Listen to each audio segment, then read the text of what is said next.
This more conference on. will now be recorded. So today we'll try and cover mostly the schedule management and cost management.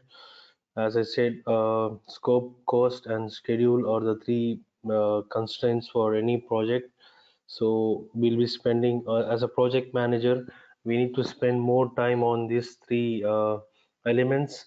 So if these three elements are everything, we are setting it for the first time in a correct and proper sequence procedures. So rest of the project, it will be very easy for us to monitor and control these three constraints. So yesterday we have gone through the scope. So before that we have gone through the integration management process, where the developed charter project managers gets authorized to start a project, and high level risk is mentioned, milestone is mentioned, and the key resources is mentioned in that. Then we are developing a project management plan. Project management plan basically consists of sub plans like scope management, schedule management, cost management, quality management, and etc. All these plans are put up together. That's how we develop a project management plan. Then once we have our plan in place, then we are proceeding to the execution, which is direct and manage project work, and outcome from that, and the knowledge, or all those elements is covered in manage project knowledge.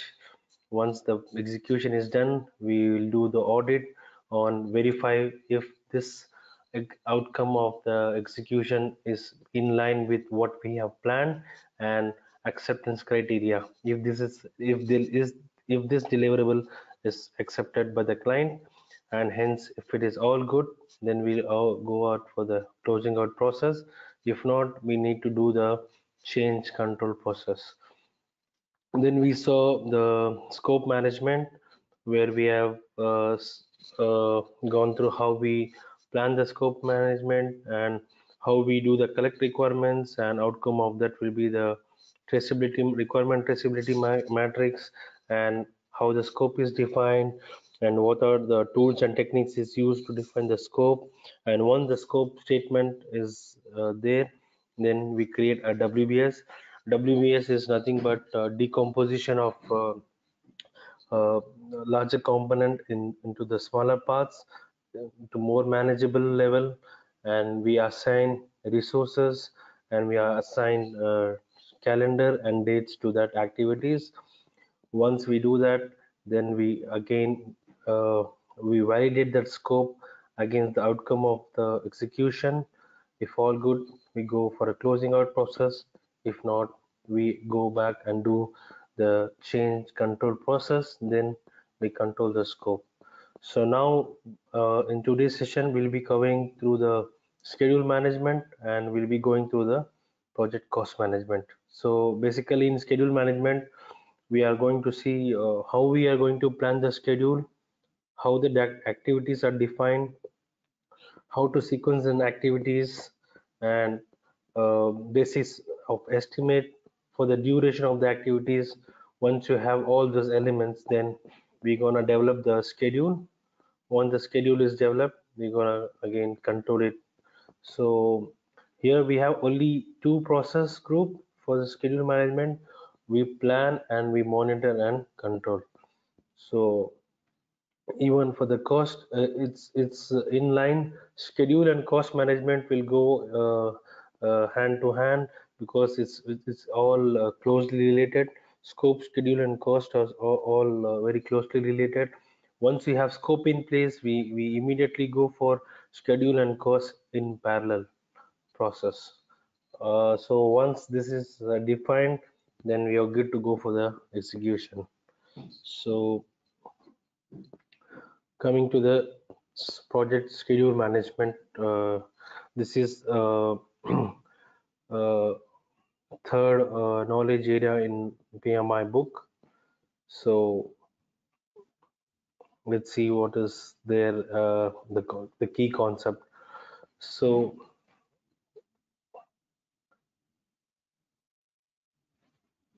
is it okay now, the size? Are you able to see the size? I mean, on Yes. screen? Yep. Okay. I can read it. All right.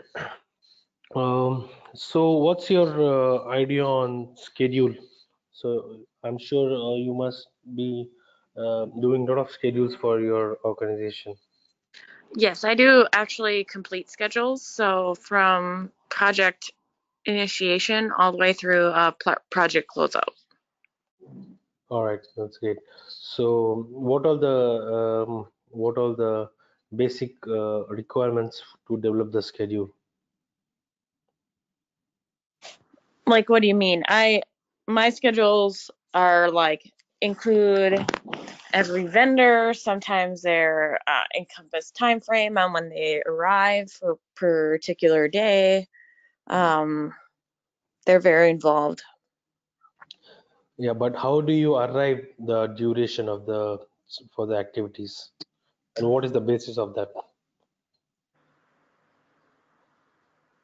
It's all dependent on, especially in construction, it's all dependent on like lead time and also like project start. So then we give like, for if for phasing a project or if it's a natural natural project, it's kind of dependent. So for on how So many the days we how. give for each vendor. Mhm. So you define milestones in your schedule. What was that? You define milestones in the schedule. Oh, certainly. Mm-hmm. Right. Yes.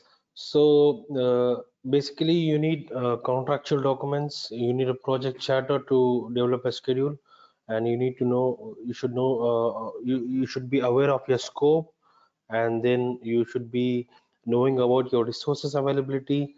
You should be knowing your machinery availability, and also you should be knowing which part of the work we are going to supply. So all those things are, if we have a WBS in place, we get all those information from the WBS. So it will be easy for us to create a project schedule when we have this project scope in place. And also we need to have a stakeholder register, and also we need to have certain assumptions to create the program. For a smaller project, like defining the activities, sequencing the activities, it all will be developed. It's all linked together. But for a relatively large project of a big scale, we need all those estimates and activities to be detailedly defined whenever it is possible. Okay. So also we need to consider the risk, and also we need to see what is the critical path. What is critical path, Amanda?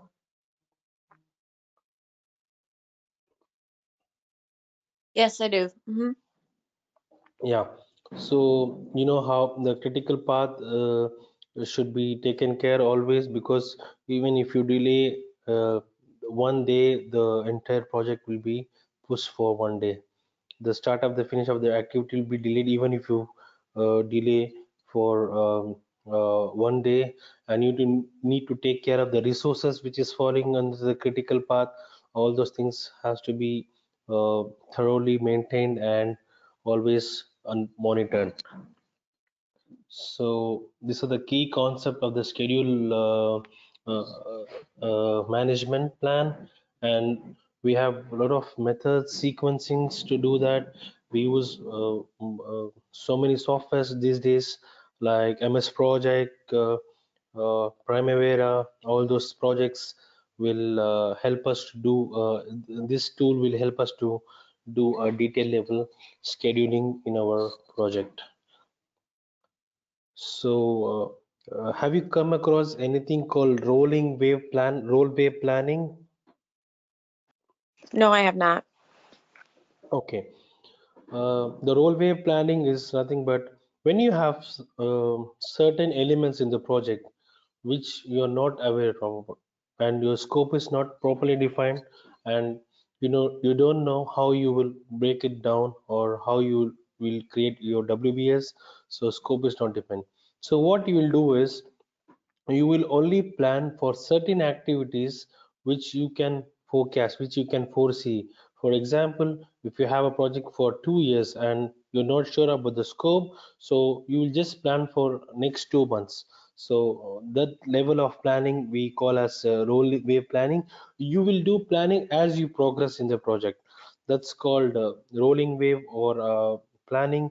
Also, we have on scheduling Kanban approach. This approach we will see in the coming slides. Also, we have this in quality management, and also the theory of constraint just in time. It's a Japanese technology.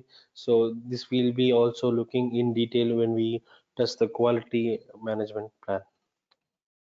So as I told you, each project is unique, so we need to tailor the way what we need to apply for our project, taking into consideration about the life cycle, resources availability, as I told you, the dimensions of the project and technological support, and the requirement of our project, which and business needs, and also taking consideration of availability of the resources in the organizations, and most importantly the productivity of the available resources will need to be considering in scheduling our project. So all those things can be tailored according to our needs in the project, and we have to be very specific about the dates and milestones which we set in the schedule. So, uh, 6.1 will tell us what we do in the schedule management plan. So basically, this is the process. Or what we do usually in the plan, schedule management, plan scope, plan cost management. We are going to put up a process how we are going to deal with the schedule in the project. If we have a backlog, what is the uh, process we're going to use here, and how we are going to control the schedule, who will be the owner who will control who will control the schedule, what will be our basis of estimates. All those processes are mentioned in plan schedule management. Here we are not going to do the schedule, we are just going to only plan the process which will help us in developing, managing, and executing and controlling the schedule. This is the main objective of schedule management plan. So for maintaining, for having the schedule management plan, so let's see what's the inputs. The main input will be the project charter. As you see, the project charter is one of the key inputs in all the processes which we come across, and project management plan itself will go as inputs to get our schedule management plan. Then we will see EEF and OPA. So enterprise environmental factors can be internal and external factors which affects the project. We have to be always consideration about the social and local law where the project is located, and the regulations, and all those factors to be taken care in EEF. In organizational process assets, it's basically the history of from the previous project, the templates we can use it, we can alter, all those things will come under organizational process assets. And here we use very simple tools and techniques is the expert judgment. We always take an opinion of an expert, subject matter expert, for any complicated inputs which meet my we might require in the project. Then we do the data analysis and the meetings, and it's pretty much the same tools and techniques for all plan schedule management. So it's then we get an output of schedule management plan. So what is established in the schedule management plan? So as I told you before, we set the process, the units of measures and procedures, control thresholds. Have you come across control thresholds in your projects? You have any idea what's control thresholds? Yes. Yeah, so we keep control points. We keep intermediate milestone to know that if we are on track in the project. So we need to measure our progress. So we keep certain elements in the program, a certain intermediate milestone to cross check our progress. Then the reporting formats for schedule management plan, all those process and write-ups will be mostly in the schedule management plan.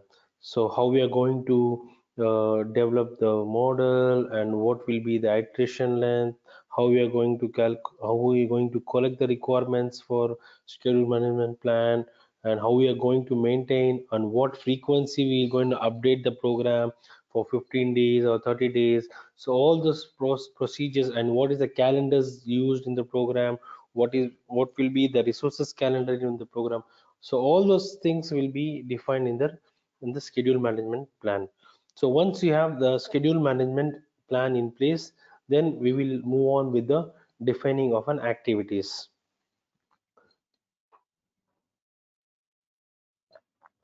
So activities is a process of identifying the activities to produce the deliverables. So basically, what we see in the WBS is, if you further break down the WBS, then we get the activities. So in the activities level, where the estimates will be done, and where the resources is assigned to execute the deliverables. That's how we define the activities. And this the activities is, it's further decomposition of work packages. That's as simple as that. It's a decomposition of the work package is called activities. So this process is also performed throughout the project.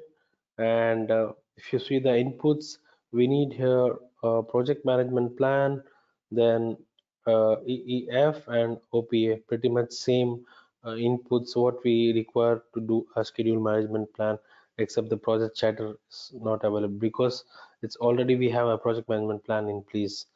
Then we use expert judgment and decomposition and role wave planning and meeting. I said decomposition is the breakdown of a large elements into the smaller components, then further breaking down that work packages into the activities. This activities, the sum of the activities will give you the high level work packages. Then another tools and techniques we are using here is role wave planning, which, as I told you before, if you have a big project which goes for 10 years, 15 years, so the planning is not really, it will not help us to do all those 15 years planning in advance. So we just do a look ahead, like what we are going to do for next 6 months, then we are going to assign resources for that 6 months and targeting to complete those smaller target in the project, rather than planning for entire 15 years in the project. So meetings, it's very again general tools and techniques we'll be using here to define our activities.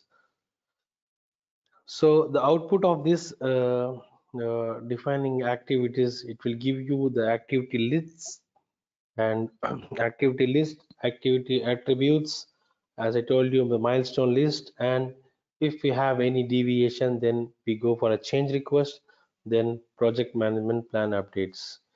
You have you know what is activity attributes? Yes. Hmm. Yeah, so can you give me an example for that?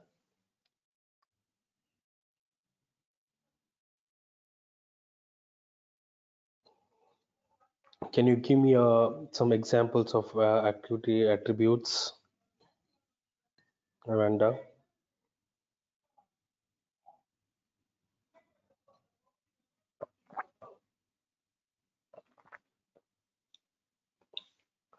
I think you're on mute.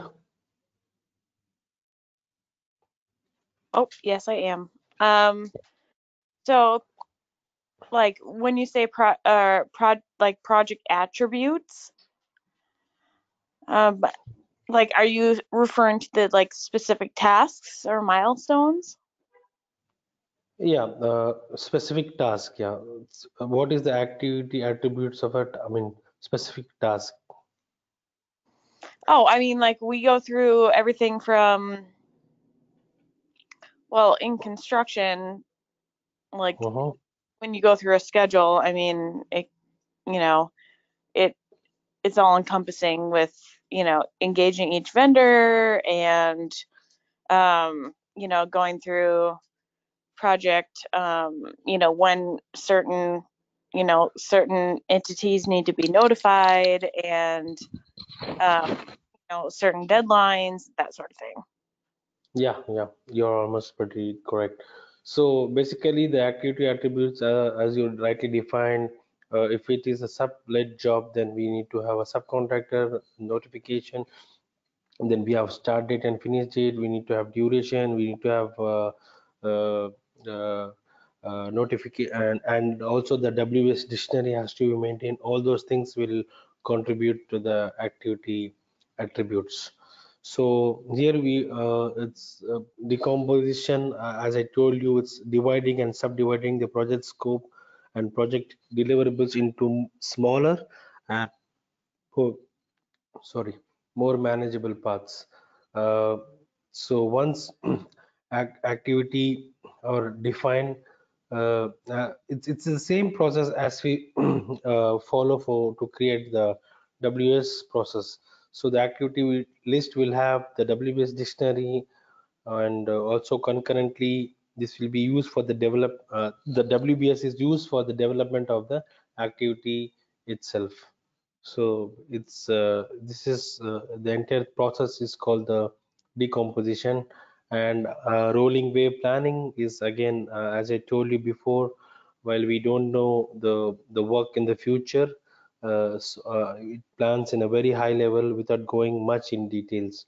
So instead of, if we have a project for 10 years or 15 years, so instead of planning for all this 10-15 years, we just plan in a higher level, and we plan in a near sequencing work packages or activities. So it's pretty much uh, uh, this is about all about role wave planning. And this is the activity list and attributes, like I told you before. The project ID, label, all those things will contribute to the activity attributes. And also the WBS ID is very important for us to track the particular the activity in the project. Also, we need to know what will be the successor and predecessor, and the logical relationship, leads and lags of the activities. So you know the concept about lead and lags, the logical relationship what we have in usually we do in the scheduling, Yes. Mm-hmm. like start to start, finish to start, and start to Mm-hmm. finish, finish to finish. So you are aware about this concept already. Yes. That's great. So we have four basic logical which we'll be seeing in the future slides under the schedule management process. So all those things are put up together as activity attributes. Once you have the project schedule management in place and you define the activities, once you define all the activities, the next step is for us to do the sequencing of the activities. So here, from the scope, we from the collect requirements, we identified the scope. From the scope statement, we got WBS. And once the WBS is work package is there, then we go for a schedule management, and we now further break down the work packages into the activities. Once the activities is defined with all the attributes, now it's time to do the sequencing of the activities. So when you list down the activities here in this process, you don't do the sequencing, or sometimes you do parallel, but first defining activities is first step before doing the sequencing of the activities. So once you define all those activities, then you go for the sequencing of activities. So here you will identify which activity will come and which will be the successor and which will be the predecessor of the activities, and you will apply the logical sequence of the work, and all those taking into the consideration of all the constraints of your project. So it's the input for this process is project management plan and project documents. Why there is project document? Because in the project documents you have the activity list, the activity ID, the WBS dictionary. All those things will be there under the project documents. Then, as usual, you have EEF and OPA. Here you use the techniques called precedence diagramming method and dependency determination and integration, leads and lags and project information system. We'll be seeing each of those in the future slides, and the output will be the schedule network diagram and project document updates. So going to these tools and techniques, first we'll use precedence diagramming method. We also call this as PDM or activity on node. So in exam point of view, you might be get questions like they may just tell it's a PDM or activity on node. So when you get this kind of things, you should make sure that is referring to the precedence diagramming method. So here it's represented by the nodes. You see these arrows? This is called the nodes, which is shown just logically linked between building the relationship between the two activities which are going to be performed. And we have four types of relationship to which we universally use this four relationship, which is finish to start, and this is activity A and activity B. So uh, for activity B, A is the predecessor, and for activity A, B is the predecessor. Then you have a relationship finish to start, which means after completing A, then you will start the activity B, and that's what it mean here, finish to start. Then you have both the activities starting in parallel, that we call as start to start. Then we have another relationship called finish to finish. This both the activities, irrespective of the start date, but they will finish on the same date. And start to finish, this is very rarely used. Usually this items, this relationship is very rare in the construction industry. So start to finish is something we always we need to avoid this relationship in our good programming methodology. So these are the four relationship is mentioned in the PDM method. Then coming back to the other tool is dependency determination and integration. So there are actually three types of dependencies. One we call as mandatory dependencies. For example, now, okay, let me give you an example in the construction point of view. So there is a foundation, then you have the slab. So without finishing the foundation, you cannot go for the slab. Or let's just say, without finishing the columns concreting the columns, you cannot put that slab. So this is called the mandatory dependencies. So we can't avoid this dependencies. So this is always uh, um, uh, what to say, it's a constraint, we cannot avoid these dependencies. And sometimes we have internal dependencies and sometimes external dependencies. For example, of the external dependencies, for example, if you have to take an approval from an authority, or the local governing council or whatever. So without getting their authority, you can't do the project, execute the project on site. So this is basically called external dependencies. and you have logical discretionary dependencies, or referred to as logic, which I told you, the logic for sequencing of the program. And also external dependencies involved in relation between the activities and non-project activities, which is outside the project control team, like I told you, from the authorities. Then coming back to another tools and techniques is leads and lag. Uh, so a lead is amount of the time a successor activity can be advanced with respect to a predecessor activity. You know, this is A and this is activity A and this is B. So you know this B can lead without even before completion of activity A. That's where we call as a lead. Its lead is always a positive, and lag is the amount of the times a successor activity will be delayed with respect to the predecessor activity. Here, you cannot start without finishing the activity A.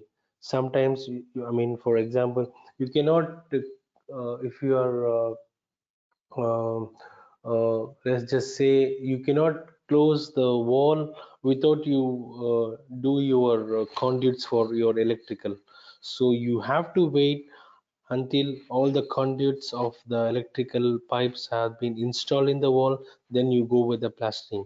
So this is the example for lag. Or lead, you can do some items, you know, in advance without waiting for the activity to get completed. So you able to find the difference? Is it okay? You understand the logic? Yes, I do. All right, great. So this is the lead and lag concept. A lead is always positive and lag is always negative. Just keep this in mind. It will be very helpful in resolving uh, the questions, mathematical questions. So this is how the schedule network diagram, a typical schedule network diagram. This is called activity on nodes, and these are the activities, and this is the start and end date of the project. And here they are using start to start 10 days lead and finish to start slack. So you understand this diagram. So you begin with this project, you do activity A, and then B and C are going in parallel. Then the D, the longest path is in the schedule network diagram is called the critical path, which we'll be seeing now in the future slides. So that's how we once you have the activities in place, then you do the sequencing. Once the sequencing done, then we go for estimation of the activity durations. Um, we have various method for doing these durations.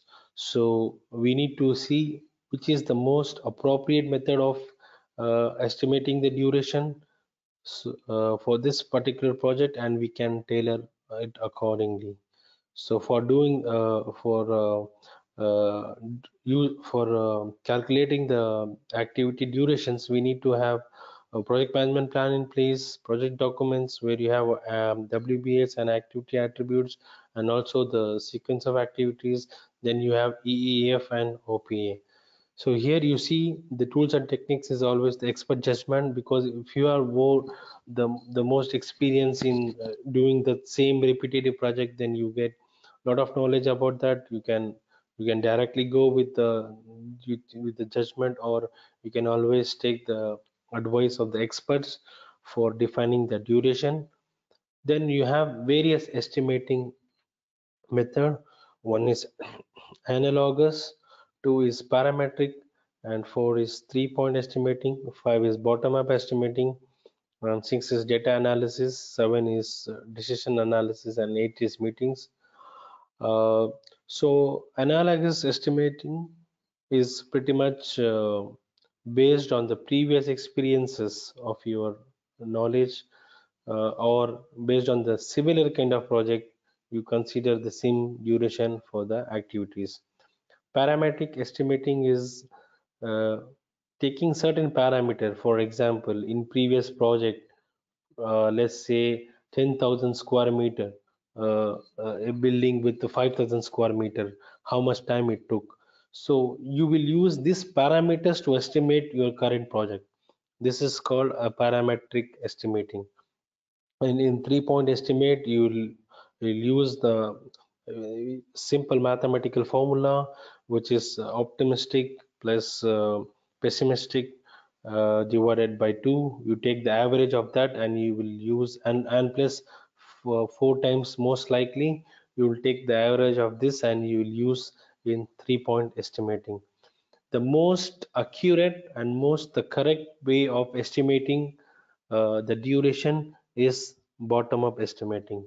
So this is the most accurate in exam point of view. Also, you might get questions based on these types of estimates. It's at least 1 to 2 questions are for sure. This will be based on the type of estimating in durations. This estimating method is this pretty much same even for the cost management. So it's you need to just go have a thorough understanding of different types of estimating tools and techniques. Then once you go through this, then you have output will be the duration of the estimates. Then what is the basis? Here you will use any one method and you need to take that method and you need to give that basis of estimate for your activity. Then you have to have a project document updates. So activity duration, process require the estimation amount of the work effort to complete the activity. So the number of resources that are expected to be available, this all will be the required to do an activity duration. Also, uh, we need to take consideration of the constraints and also resources, availability of machineries. All those factors have to be definitely considered while you are doing the activity estimates of the durations. So other factors which we need to be consideration is the law of diminishing returns. This is for example, you will determine the effort to produce a unit of work just by increasing only one factor. All other factor you keep it as a constant, but it eventually in certain point of time that one factor will start yielding or sometimes it will start diminishing the output of the product. That we call as a law of diminishing returns. Also, we have a number of resources to be which should be taken care into the consideration. Sometimes it's not always logic, like when you increase the resources you can do the certain activities, or you can reduce the duration by half. No, that's not correct. For example, if you have to paint a small room, for example, if you take two resources to complete this room in 10 days, that doesn't mean that if you put 10 resources it will be completed in one day. No, so that's not always the case here. So we need to take care of the constraints which is available there, and also we need to take care of the advances in the technology. This is also will help us in playing role to determine the estimates of our activity. Okay. So as I told you before, analysis estimating is a technique for estimation the duration or cost of an activity using the historical data from a similar activity or a project. So based on your previous experience of the similar project, you will do this analogous estimating. Parametric estimating It's a technique in which algorithm is used to calculate the cost and duration with the historical data of the project parameters. For example, as I told you, square footage in the construction.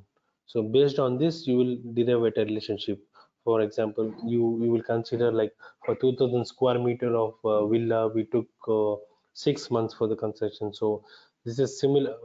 Also, you will apply logic for 4000. It might be taking 12 months. So that logic is applied here. That is called parametric estimating. You take the parameters on your previous projects, and you use that factor to establish a relationship for the new project. That's how we do in a parametric estimating. This is the same methods also we will be using in the cost management plan. Then, as I told you before, 3 point estimating. This is it's like most likely and optimistic and pessimistic divided by three. It's an average of these three will be taken into the consideration for achieving the duration of an activity. Then we have an alternative analysis where you use various level of your capability and skills, like scheduling compression technique or other technique to buy or rent to either you can do the product or you can sub-rent the product. So you will use those analysis whether to do in-house or you will do the sub vendor, or you will assign a vendor to do the job. This will all cover under alternative analysis technique. Also, we have a reserve analysis. This reserve analysis is used to determine the amount of contingency and the management reserve is needed for the project. Because I'm sure for when you do the estimate, we always have to have a contingency reserve, and top of the contingency reserve, we have to have always the management reserve. These two reserves are very important for us to do the consideration while doing the estimates for the duration.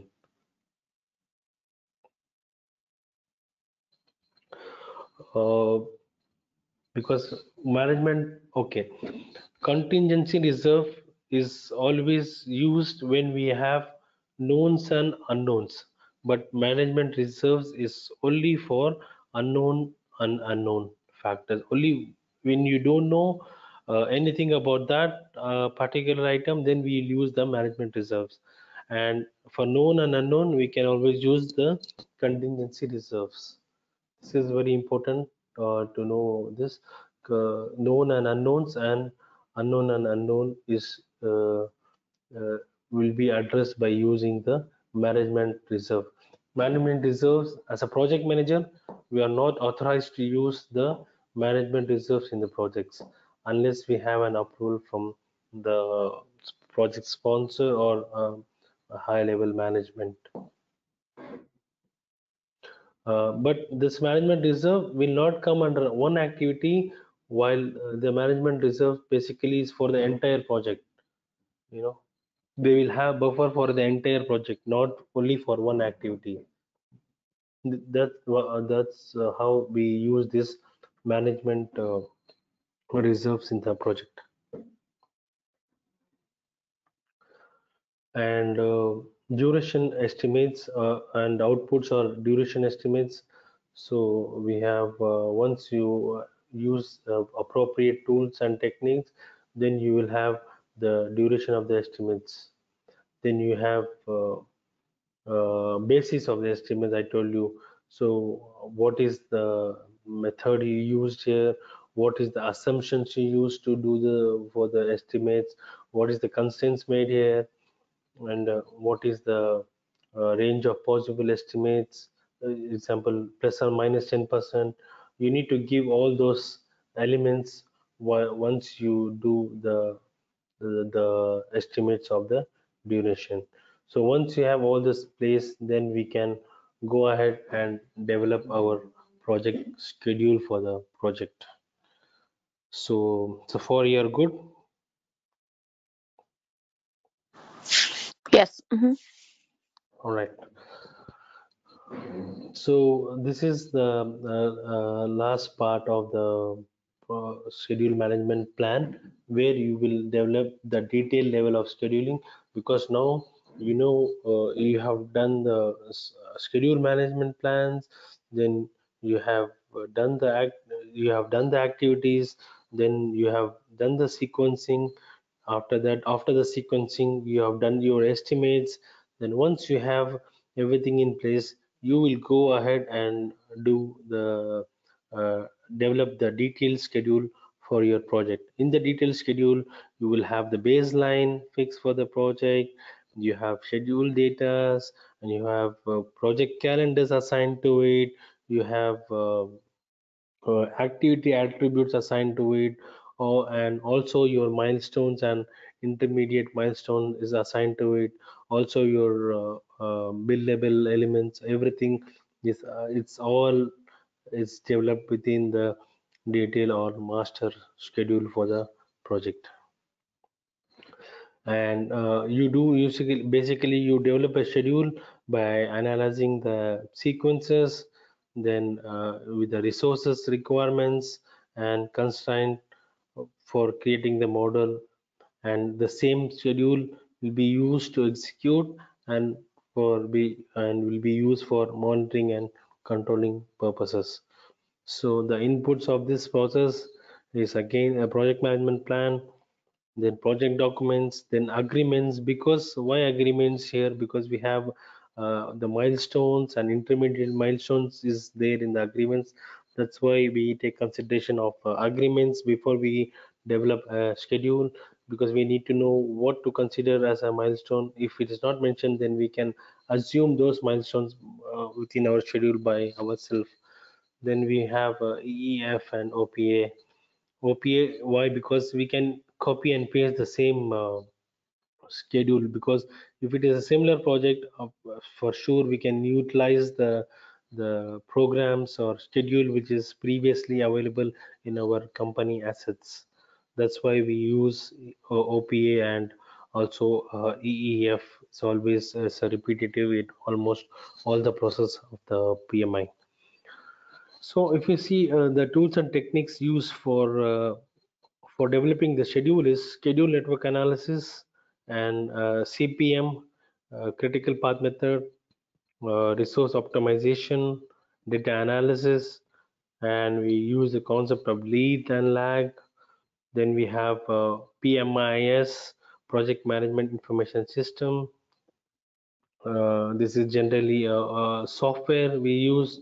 Then agile release planning.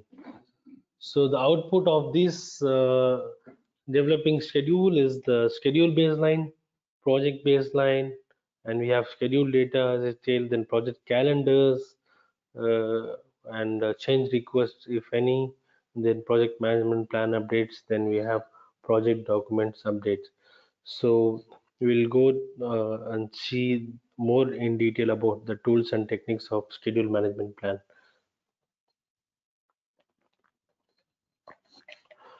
So critical path method, as I told you, critical path method is the longest path to complete the project, and it is determined the amount, minimum amount of project duration which is required to complete the schedule. And the critical path will have a zero float, which means we don't have buffer to delay the project even for a single day.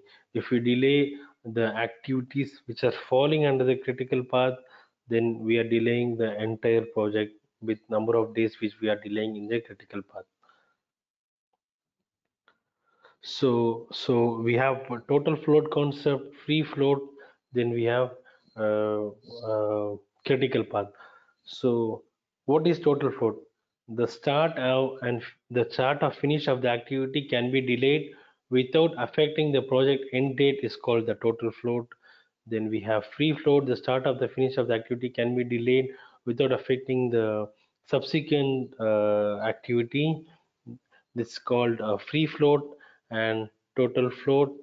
and critical path method where the float is usually 0 always. And also there can be more than one critical path. It's not necessary that our project will have only one critical path. No, we can have multiple critical paths within our project. So we'll be seeing all those things now. See, it's a small simulation of a critical path. This is you have early start and early finish. Then this is late start and late finish. This is estimated activity duration. Here we have a total float. So this is link from the preceding activity, and this will be for the successor activity. So always while you calculate in calculating the duration, early start, early finish or late start, you always have to consider first day as one. Always don't consider zero. There is no zero to be considered while doing the schedule. So what is the total float? This is the simple formula. It's a late start minus early start, or either way, it can be late finish minus early finish.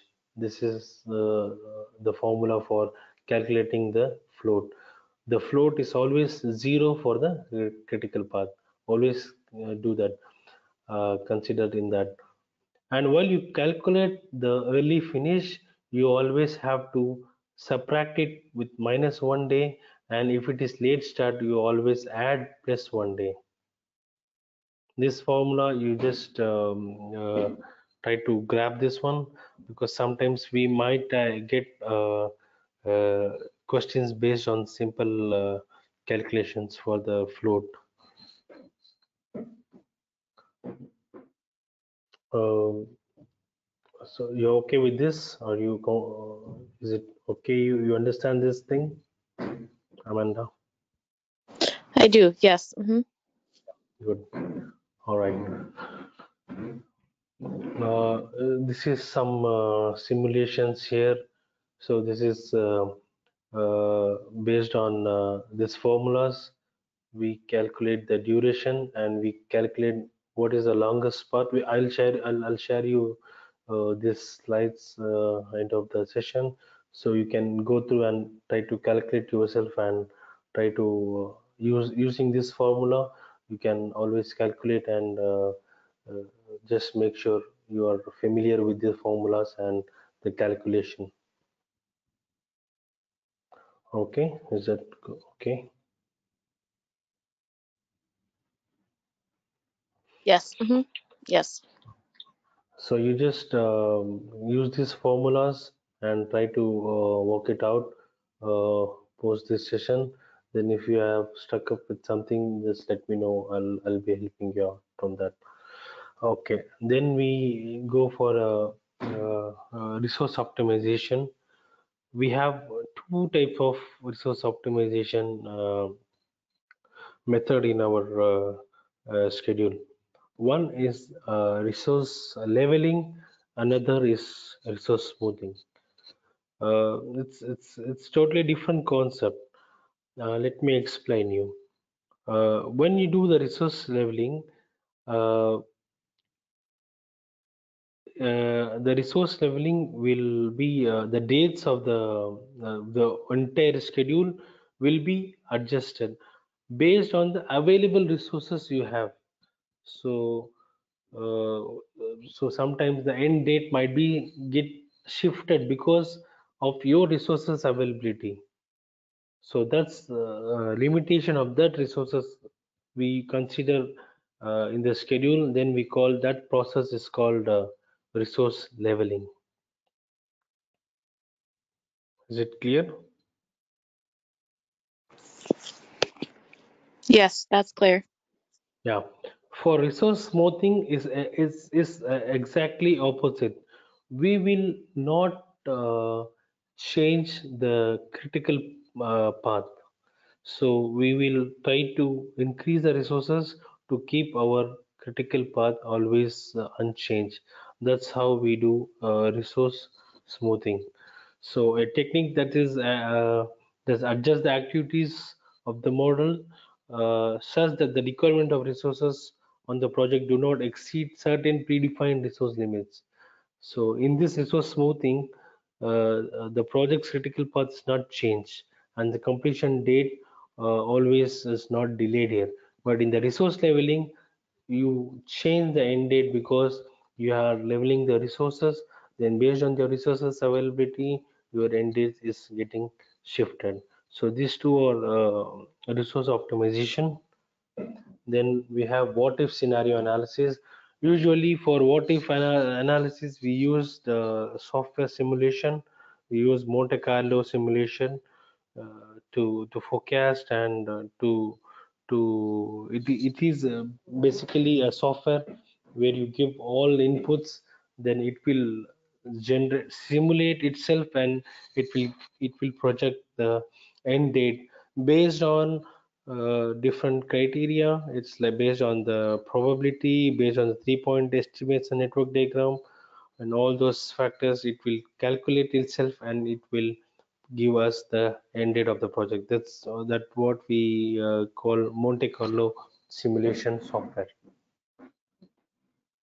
So this is a typical simulation screenshot where it takes the best possible estimates based on 3 point estimate. Then it will give us, this is the 10%, this is the probability of or progress for 10%, and this is mostly the 80%, and this is the 10% of the most likely which we will complete, and this is the project finish date based on our simulation process.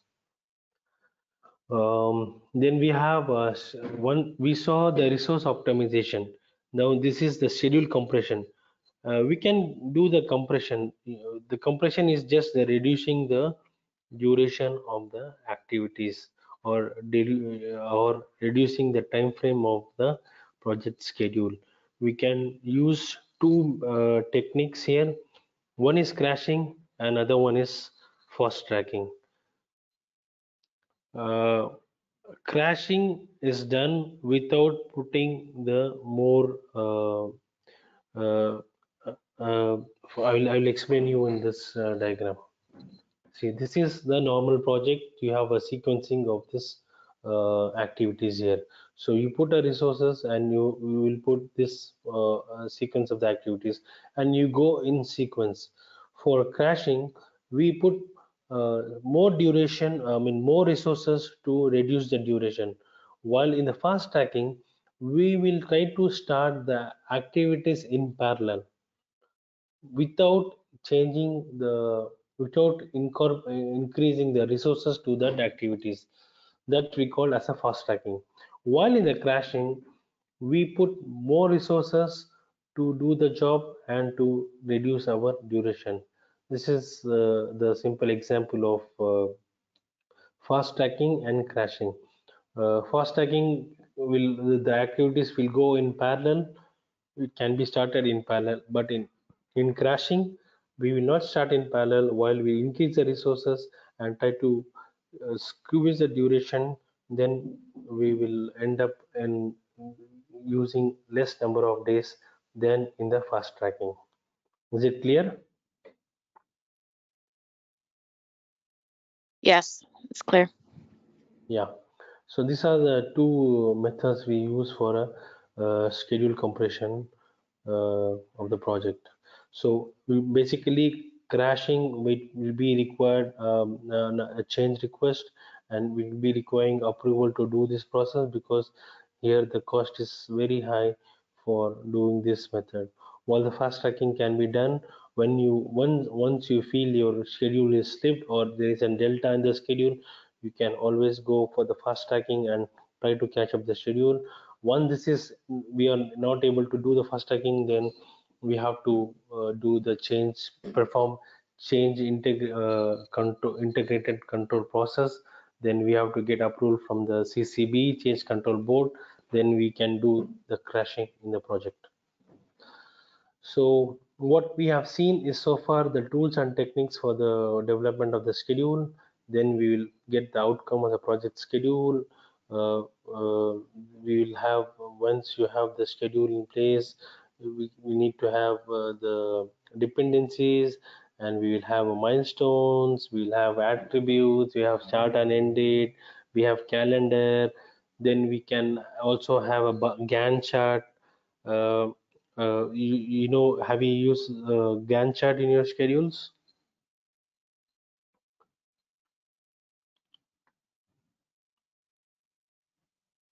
I think you're on mute.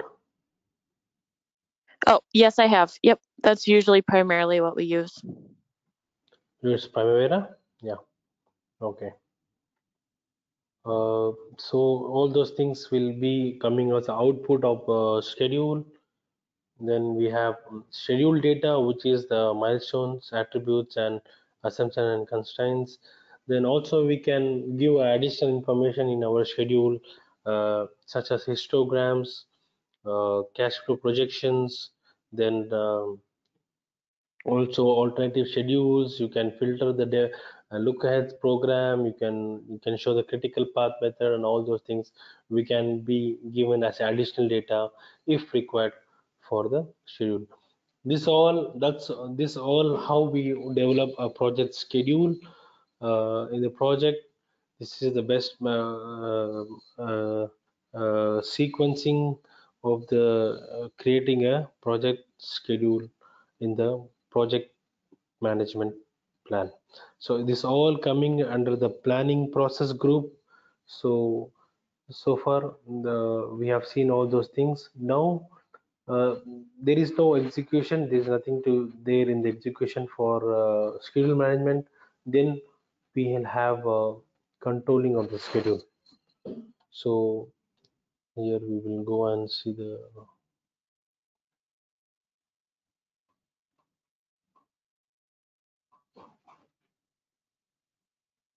so yeah. So once we have all those things, then there is nothing there in the execution process group. Then we have monitor and control. Here we'll do the controls of the schedule. So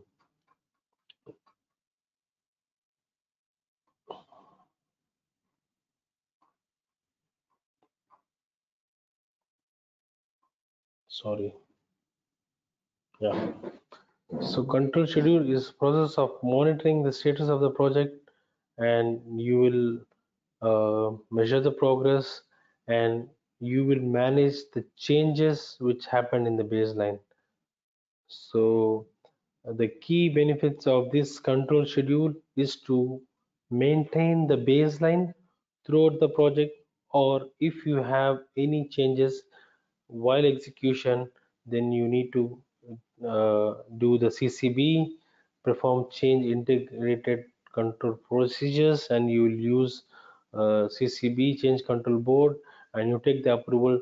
Then you will revise the project management plans to suit the acquired baseline. Then you need to maintain it throughout the project. So this is the main thing we are using here. We use the, this is pretty much same tools and techniques which we have seen in the developed schedule. And what is the output? Always the output of in this process, like control schedule, control scope, control cost, always work performance information. So, as I told you, work performance data is the raw data. Work performance information you compare with what is planned uh, in the planning process. Then you compare it with the outcome of the execution. And work performance reports is the highlighting the delta and also giving the forecast. That's called work performance reports. Here in the control schedule, you have schedule forecast. I mean, you will forecast what is expected in the near future in the project. Then, if change requests are there, then you need to implement the change request. Then, project management plans will be updated based on the outcome, and project document updates. See, this change request will also go as input to this. activities in the project documents.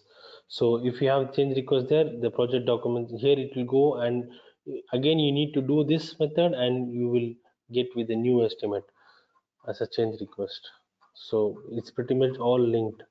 So you need to map it how the process will happen. You need to do an imaginary lines to understand the sequence of this all process. So all processes are dependent to each other.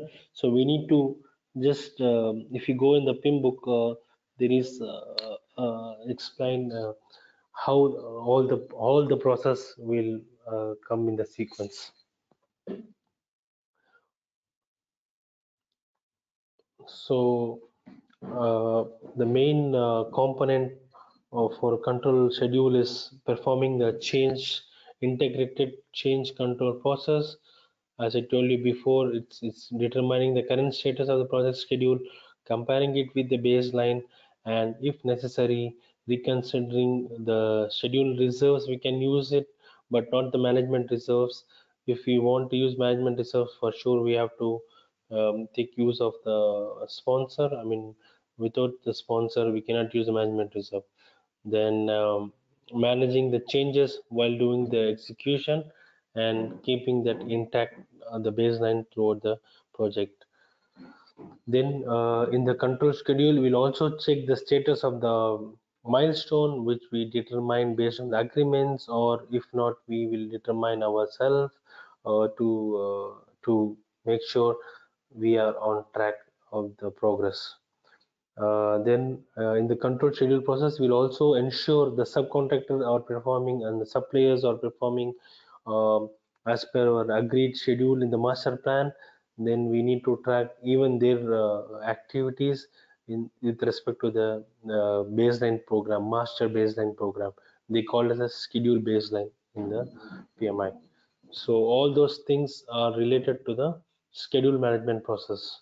So so far it's good. You understand the basics of the schedule management now.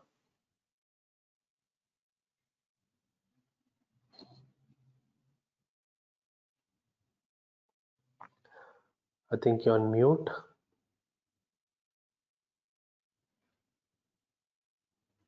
Sorry, yes.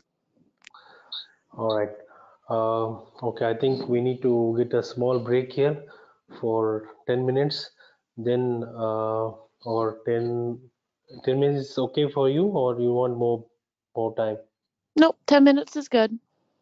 All right, so we'll meet after 10 minutes and we'll go through the cost management. Then we will wind up for today with the cost management process. Okay, Okay, okay. all right. See you after 10 minutes. Bye.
Hello.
Hello.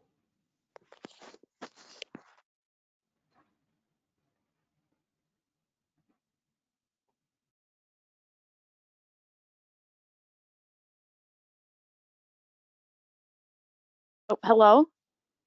Is it working now? Yes, yes, I can hear Oh, you. okay, good. Okay. All right. So shall we proceed now? Yes. Mm-hmm. All right. So the next process, uh, next knowledge area is the project cost management. So here the cost is pretty much simple. We plan the cost management same like how what we did in the schedule management is the same process we'll do here for the cost management plan. Then we will define, we will estimate the cost for the activities. Then once that is done, then we determine the budget for the project. So once we have budget in place, then we will control the cost while we progressing in the project, while we progress in the project. So the cost can be the cost is basically for the project is machinery cost or a material cost or the resource cost itself. So these are the basic costs which we need to consider in activities. And also sometimes there'll be a recurring cost for the maintaining and support of the project for achieving the results of the project. Then we have another aspect of cost management will be uh, stakeholder measures for the cost in different ways and in the different times. And also we use technology for our communication. This is also to be considered in the cost management plan. And we have other things in the cost management which also include the predictions and analysis and the process of ROI and discount cash flow and payback analysis. All those things is the key concept in the cost management plan. So while we go more in detail for the cost management plan, we need to be aware of inventory management system, inventory management, which will help us to do the forecasting, and also it will help us to determine where we are in respect to cost of that activity while measuring the progress. For example, like once you start the project, you execute, then you measure the cost against what was planned, then you come out with the forecast with that actual cost. That's all we will be looking more in detail with the end value management process. Have you been used with this technology, end value management? Yes, I have. Good. So you are aware about all those concepts. Okay, though you are aware, we'll be seeing more in detail about that.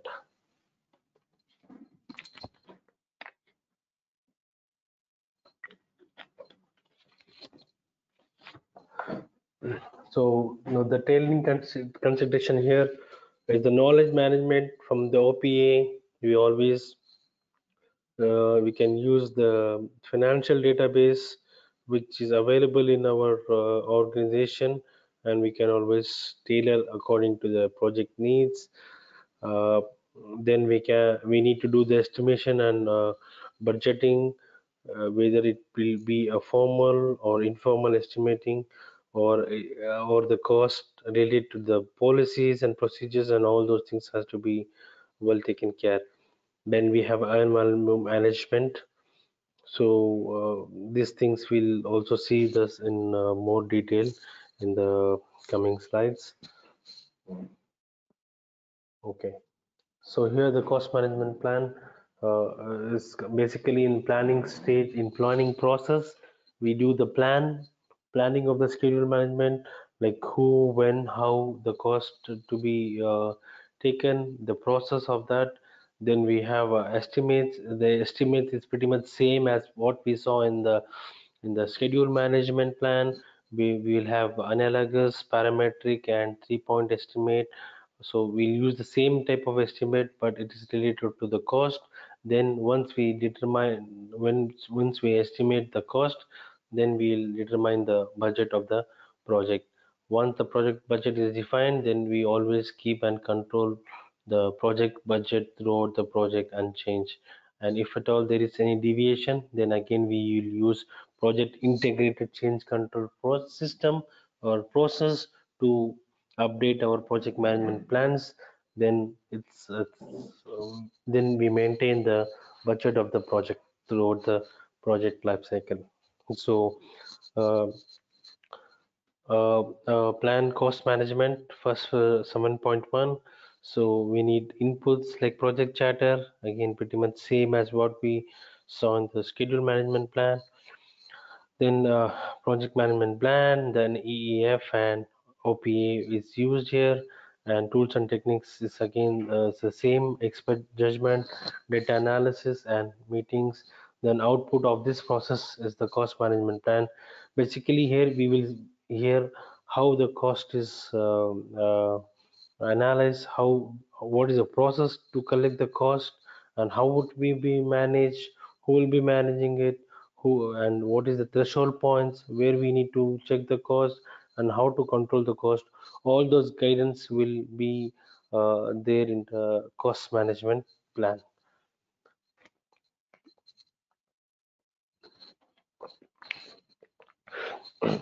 Sorry. Then we have influence of EEF in the cost management plan, like organization culture and structure, which can influence the cost management. And of course, the market conditions or a vital role plays a vital role in the influencing of environmental factors for the cost. Also, if you are located in some place, might sometimes your project is in another geographical location, then you need to consider all those governing local laws in the country where the project is located. So, and also the rates, currency rates, fluctuation of the currency rates. Maybe we might take the projects in pounds, and when we convert that pounds in dollars, then there is some fluctuations there in the market. So we need to keep a buffer for all those factors, and we also need to consider the risk associated with the inflation and currency exchanges, and also taking care about the different Sorry.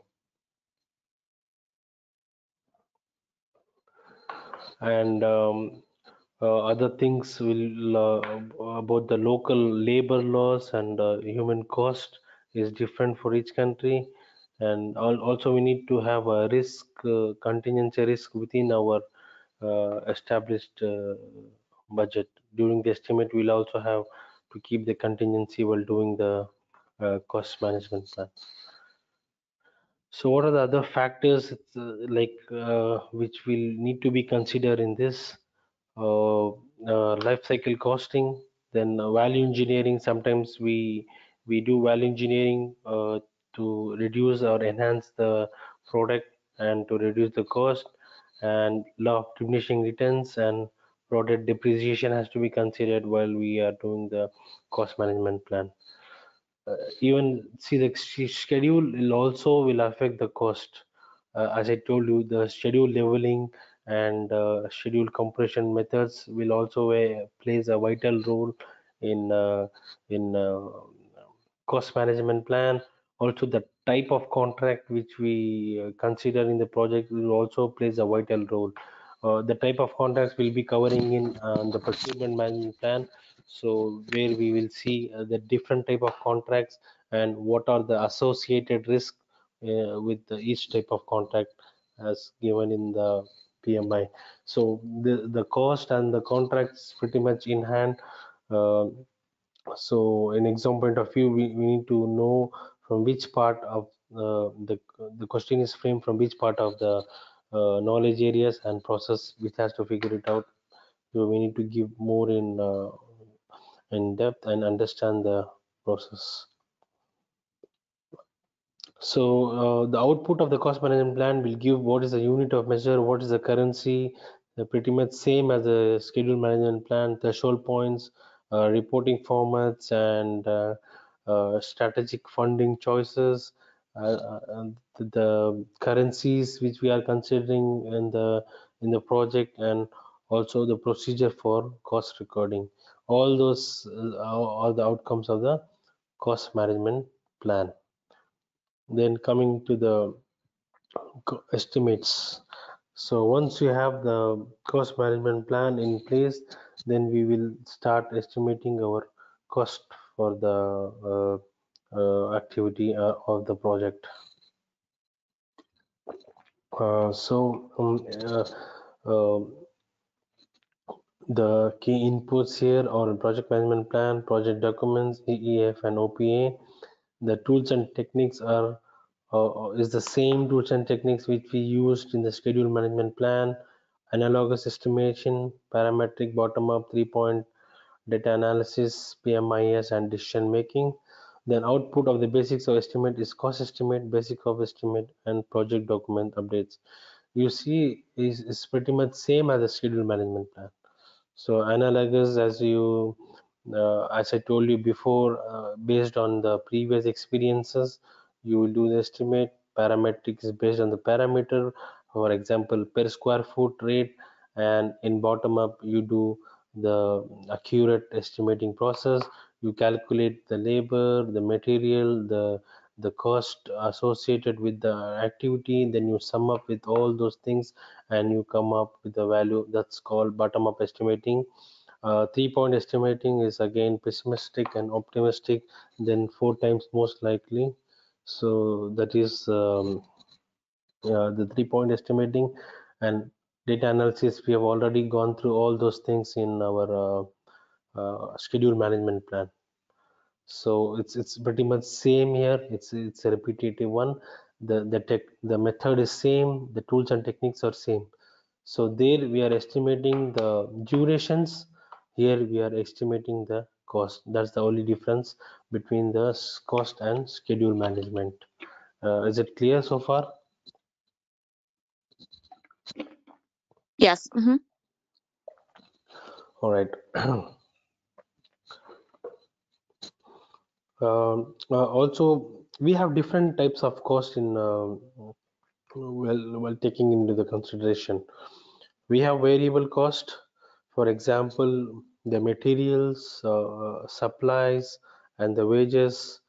it's all it's a variable cost, and sometimes we have fixed cost like rental, or for example for the site put a cabins and or accommodation for the staff. This all pretty much fixed. It will not change much on the cost issue. Then we have direct cost and indirect cost. So direct cost is associated with the wages of the employees uh, wages of the team. Then the cost associated with traveling if the project is located in different geographical location. All those will come under direct cost, and also salaries will come under the direct cost. And indirect cost is basically considered as overhead. For example, the taxes, which is considered as an indirect cost for the project. So all those are different types of cost. Uh, can you excuse me for 2 minutes? I need to call. Okay.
Hi, sorry for that, keeping you waiting. Nope, all good. Thank you. All right, thanks. Um, yes, so the accuracy of the cost estimation, the cost estimate has to be very accurate.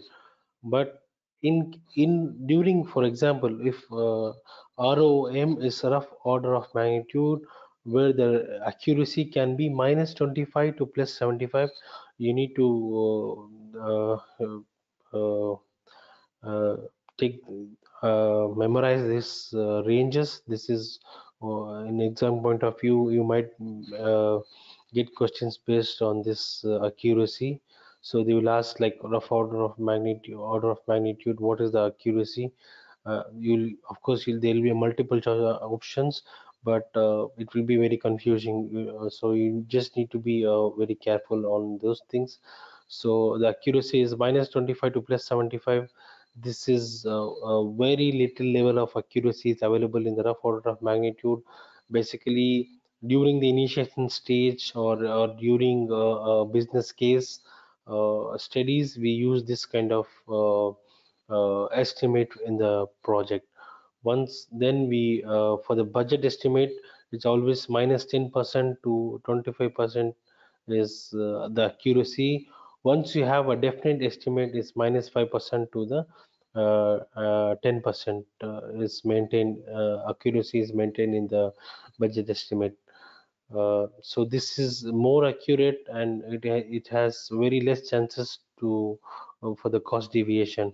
But here the chances are more, because it's minus 25% to plus 75%. The range is, the buffer is very high. Here it's minus 10 to 25, it's still okay, and definite estimate is minus 10 to 10 percentage. This will happen mostly during the execution stage. Budget estimate will happen during the planning phase, and this one will happen during the initiation, or will be doing the business case study. So these are the accuracy of these estimations are used in different phases of the project. So output of the cost estimate, which we will get a base cost estimate, then basis of the estimates based on this tools and techniques, then the project document updates.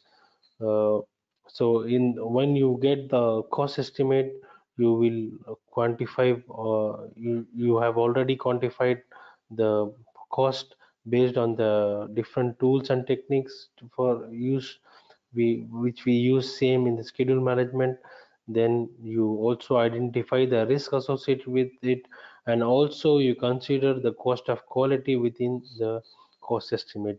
And also is the same thing, the contingency reserve has to be considered. Then for the known and unknown, then management reserve has to be considered for unknown and unknown risk in the project. And also the cost estimate should be which should include all this type of cost. You should consider variable cost, fixed cost, direct and indirect cost. All those costs should be considered while you are doing the estimate. And also it's limited to labor, material, equipment, the computers and technology which we used, and also the inflation which I told you, the exchange rate. All those things has to be taken care while you determine the budget, or while you estimate the cost. So then once you do all those cost estimate, then you have to come for the basis of the estimates. So what is the basis of the estimate? You need to give the supporting documents of your estimate, how you are estimated, what is the basis, how it was developed, all those assumptions you have to uh, you have to maintain the documentation of the assumption. You have to uh, uh, document if you know any constraint during the cost, and you also have to give which method you have used to determine the estimate. And also you have to, as I told you, the risk factor has to be considered, and also the cost of quality and contingency reserve and management reserve has to be definitely considered in the estimate of the cost for the project. Once you have the estimate, then you will go ahead and determine your budget for the project.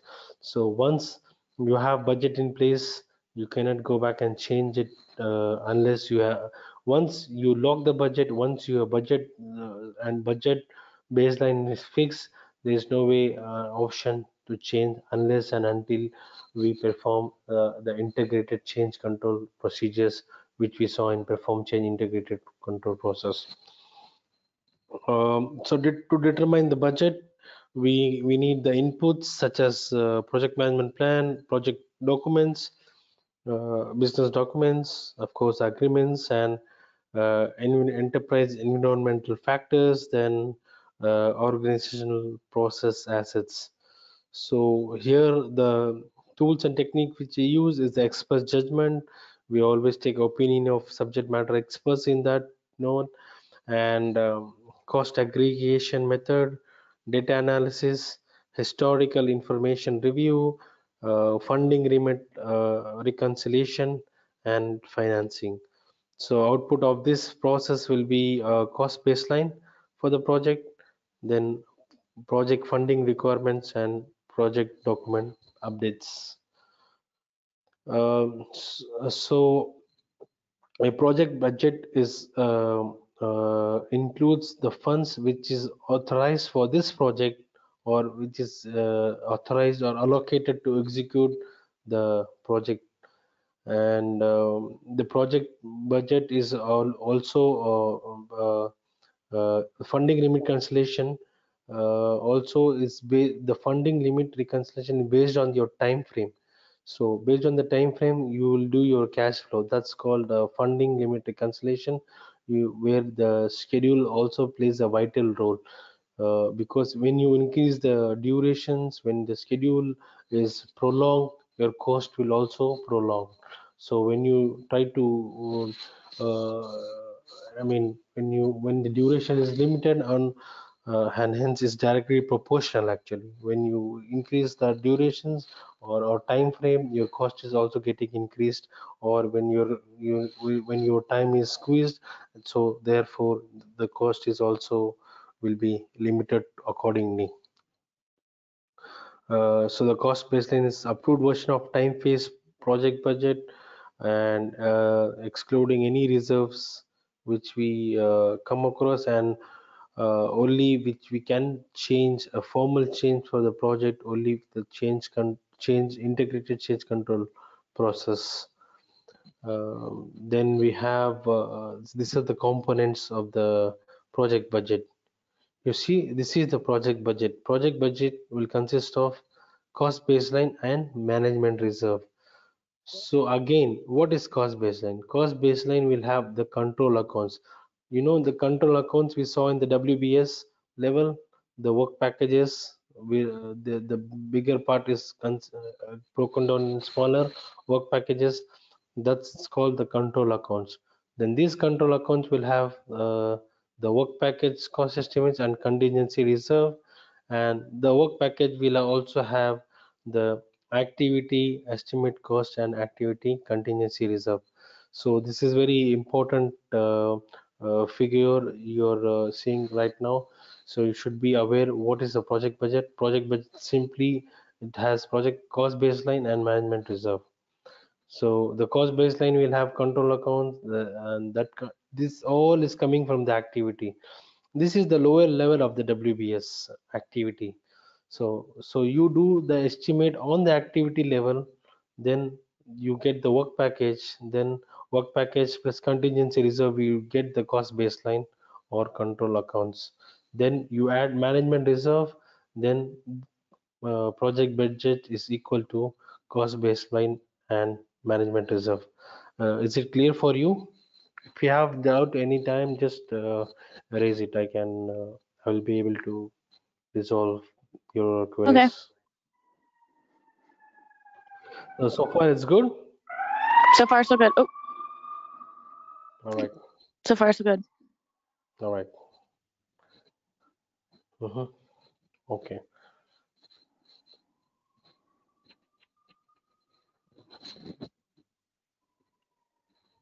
So fund agreement reconciliation, we saw this.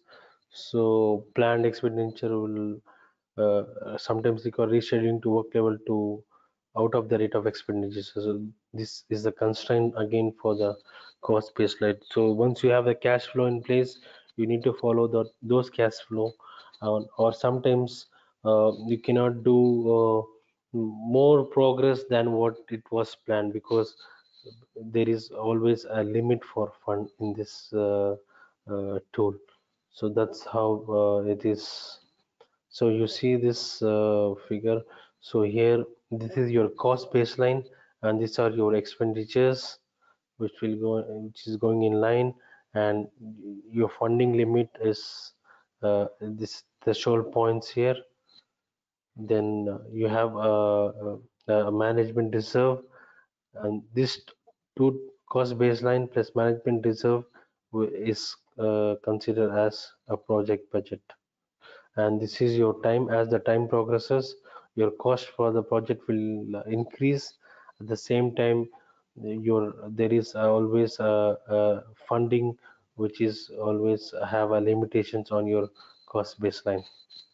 So this is pretty much same as what we have gone through in the schedule management. So the same tools and techniques we are using here for the determining the basic of estimates and determining the budget. So once your budget in place, then you have to have uh, control of the cost. So if any delta in your work performance, then you always have to do a change request. Then you have to perform change integrated process. So control cost is coming under monitoring and control process group. So this is control cost will this element will help us to check what we have planned and what is the actual status.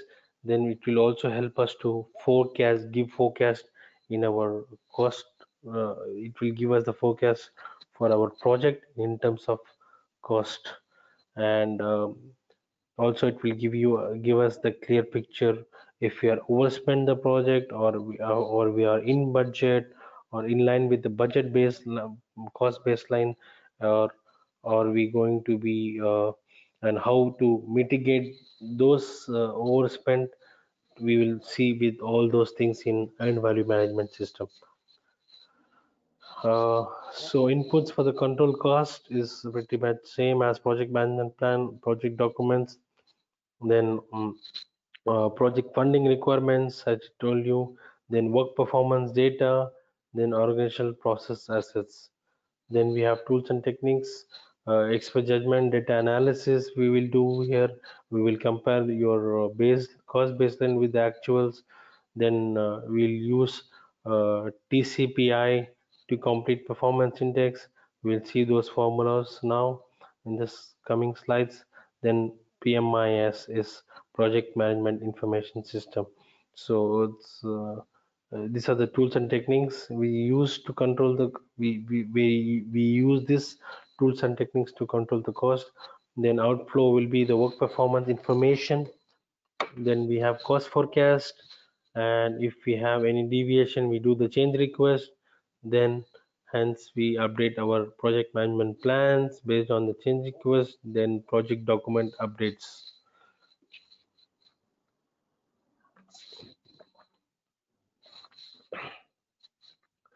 So these are the key bullet points for us to control the cost. And we have to always ensure all the change requests are acted on a timely manner, managing the actual changes when and as they occur. We cannot wait until the event to complete it. Then we can raise no. Whenever you see a change, whenever there is a change in the cost, we need to immediately react on that. And uh, by WBS components, ensuring the cost expenditure do not exceed the WBS components, or by an activity. So when you have a control in the activity, then you can control the WBS components, and hence when you have the control of the WBS components, we can be in a better control of the entire project itself. And then we have to understand the variances which is coming out while execution, variances from the approved baseline, and we need to figure it out how to cover up that variances. Then we also need to perform monitor our rate performance against the funds which are expended. Then we need to prevent unapproved changes, because we cannot take the authority for exam.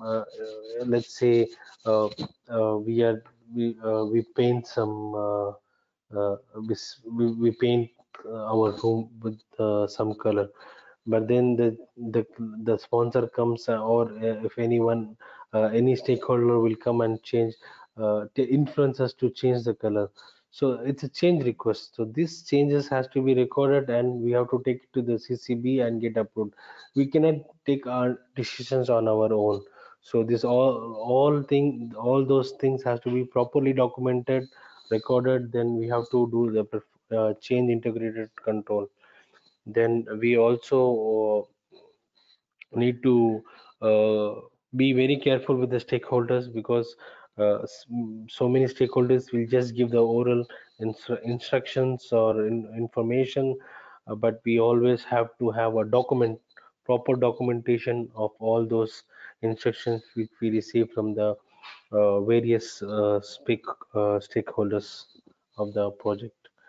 Uh, Okay, and also one of the key aspect is bringing the expected cost overruns within the acceptable limits. This is one of the key bullet points of controlling the cost. Then we will see more in the more details about the end value management system.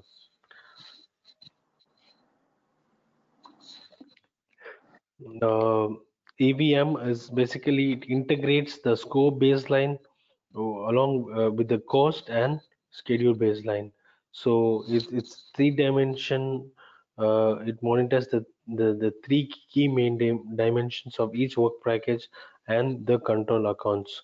So when we say SPI is schedule performance indicators, and we have cost variance CV and CPI cost performance indicators.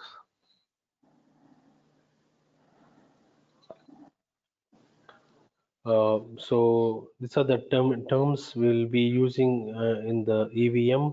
So plan value, it's a PV. So this is the authorized budget which we have for this project, and actual cost is the actual incurred. Um, uh,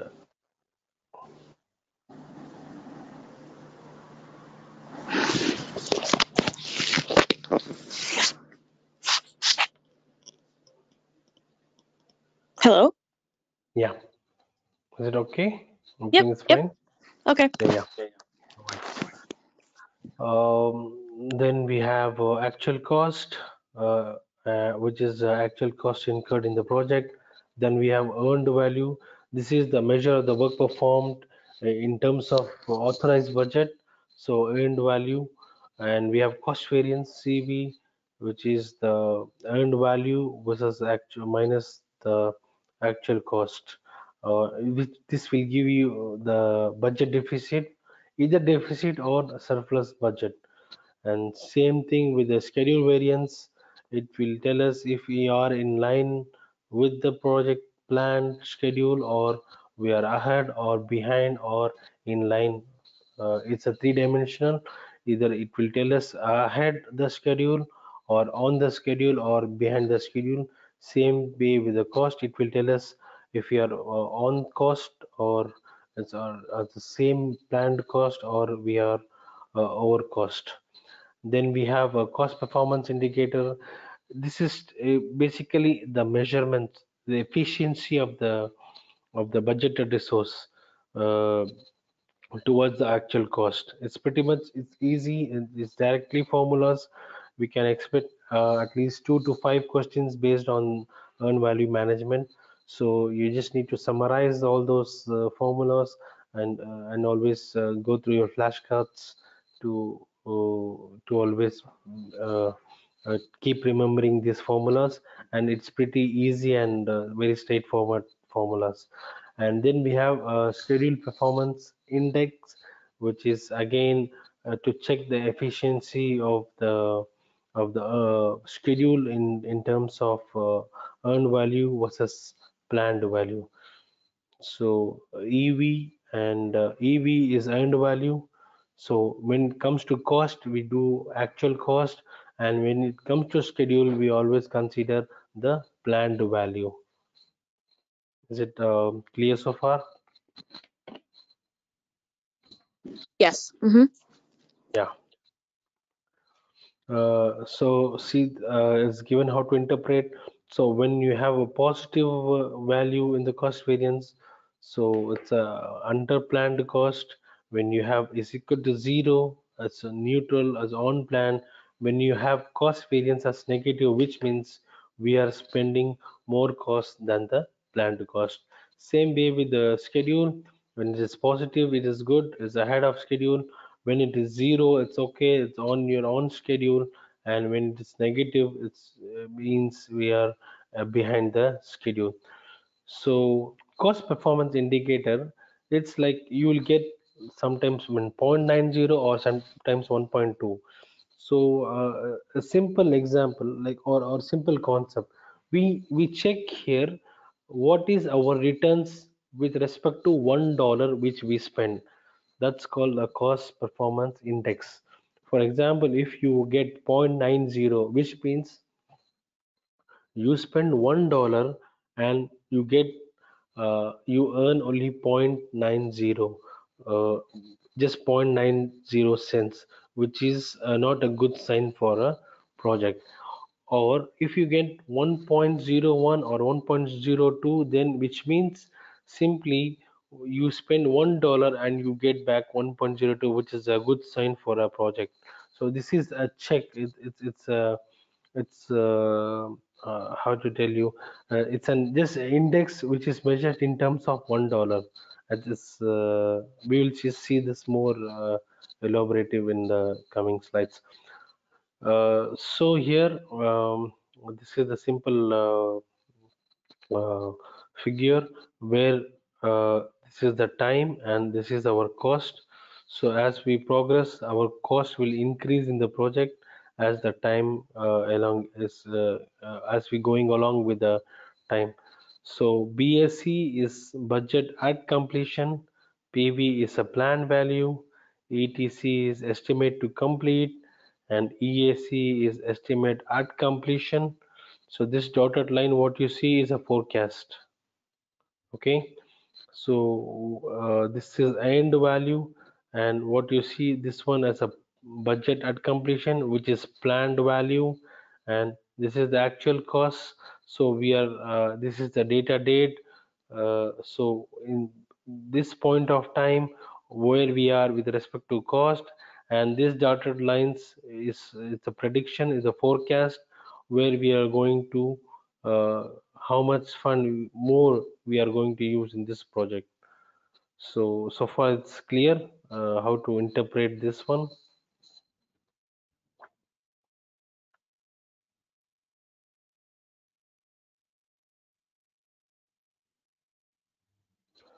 Is it clear, Amanda? Yes, it is clear. All right. See, here, as I told you, BSc is budgeted completion, ESC is estimated completion. It use the simple formula. It's BSc by CPI, where BSc is budgeted completion and CPI is equal to end value by the actual cost. And estimate to complete is again estimate at completion minus what is the actual cost you have spent on from the point, from this point, what is your estimate to complete. We will calculate budgeted completion minus actual cost will give you estimate to complete. Then we have variance at completion, which means this is the end point. We calculate variances budget at completion minus estimate at completion. As of today, how much over or under budget we expect to be at the end of the project. So it's all pretty simple formulas, and EAC is an important forecasting value. So this is a graphical representation of uh, cost. So this is the time. This is the green color is uh, estimated completion, or this is the end value. So in this point of time, we are going to measure our cost progress. So the blue you see is a planned value for this project, and the red one you see is the actual cost incurred till date. So here we have actual cost till date.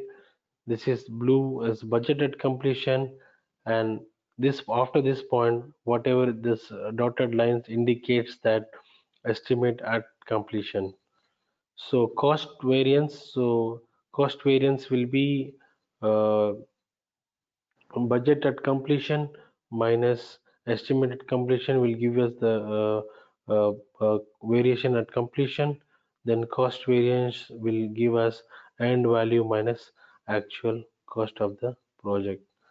Then okay, this is graphical representation of the cost of all the three curves. So this curve is, whenever you see data dotted, that's the forecast actually. So this is also the forecast, and this end value is also the forecasted value of the project. It's an okay. Now let's go for an example here. Okay. So plan. So we need to make 1,000 cups in 50 days. So study rate, this is the rate. So 20 cups per day it's planned. So 50 into 20 will give us 1,000. So that's how it is. And budgeted cost per cup. So budget is given as 50 cents. Then total project for the budget is $500. So it's pretty straightforward. And now we are going to and they have also given what is the actuals. At the end of 10th day, 150 cup has been made, and the total cost is $90. This is the actual cost. Yes, I see that.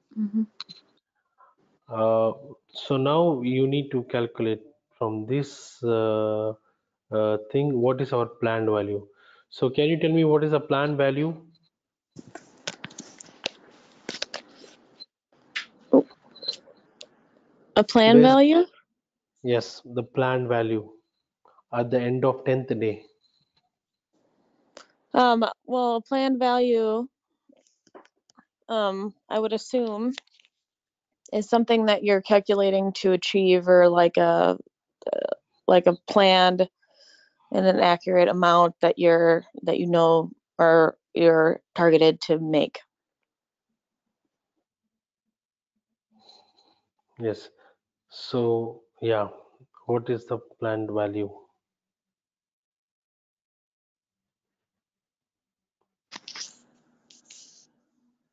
Of wait, of this equation? Hmm. No, there's not equation. Planned value is directly we can determine. We can consider the progress as linear. Then, for example, now they are asking to make. They are telling that rate of 20 cups per day.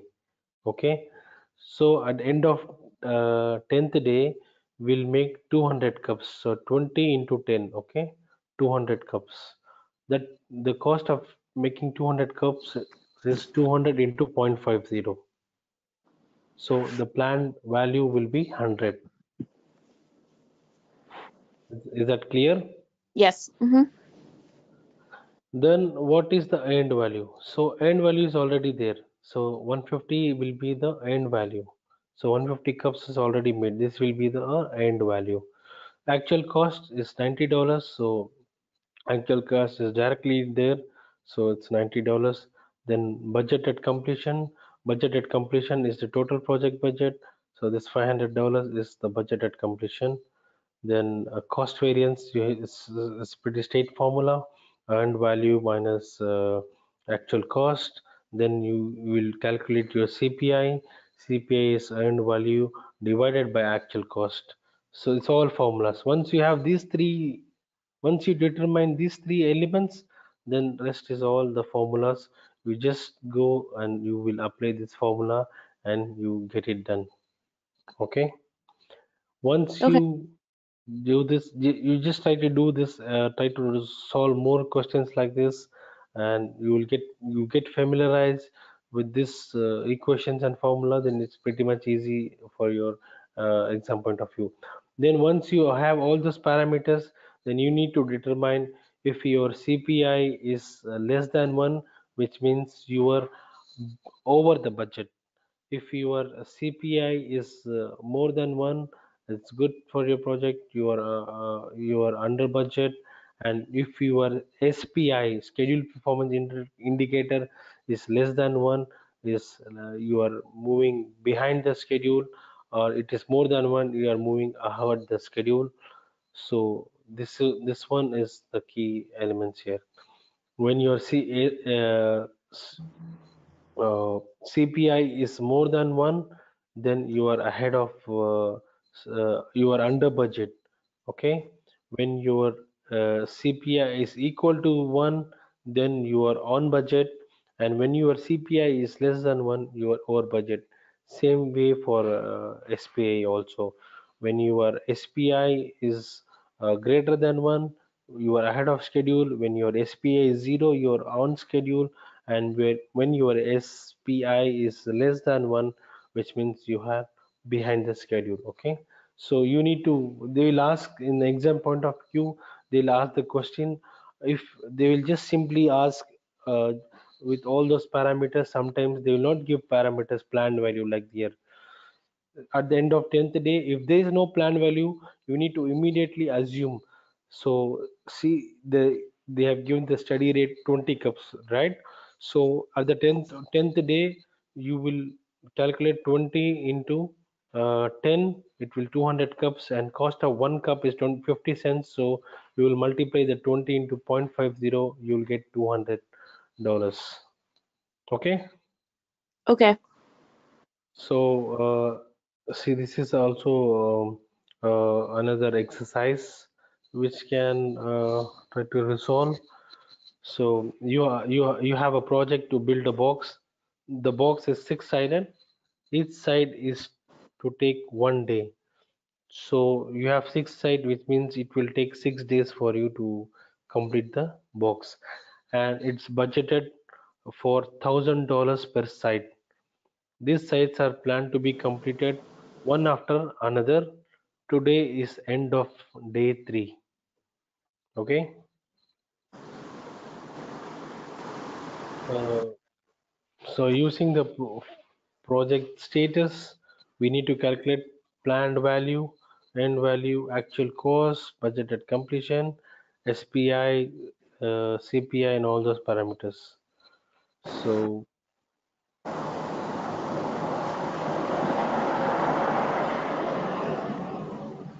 there's a lot of disturbance from your end.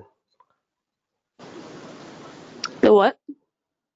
No, there's some background noises. All right, it's fine now. I think it's a wind noise. Yes. Okay, you're sitting in your balcony, something like that. No, the window's open. Yeah. Oh, all right. Okay. Yes. So this exercise, like one side will cost you $1,000 per side. Okay. Then they have given this one cost spent, actual cost. This one to do one side it took $1,200, and side two is $1,000. Side three they have given $750, and they are given the progress. So again, using all those factors, you need to calculate by using the formulas which we have just seen above. So that's all in the this thing. Now let us go to more scenarios. Here, the forecasting scenarios. Actually, to calculate estimated completion, there are four methods to calculate the estimated completion. So first scenario is, if your estimated completion for uh, uh, for your work is is equal to the CPI, then you will use budgeted completion by cost performance index. BAC by CPI. If your forecast for ETC perform at the budgeted rate, then you will just use what is the actual cost. Okay, then what is your budget at completion minus what you have earned value. So this is simple formula, and you try to understand the concept. And assumption 3 is simply the actual cost plus estimate to complete. You will directly assume what is estimated to complete irrespective of your budget. And assumption 4 is based on both the factors, CPI and SPI, both the factors you need to take into the consideration for assuming uh, this forecast. So you have four assumptions.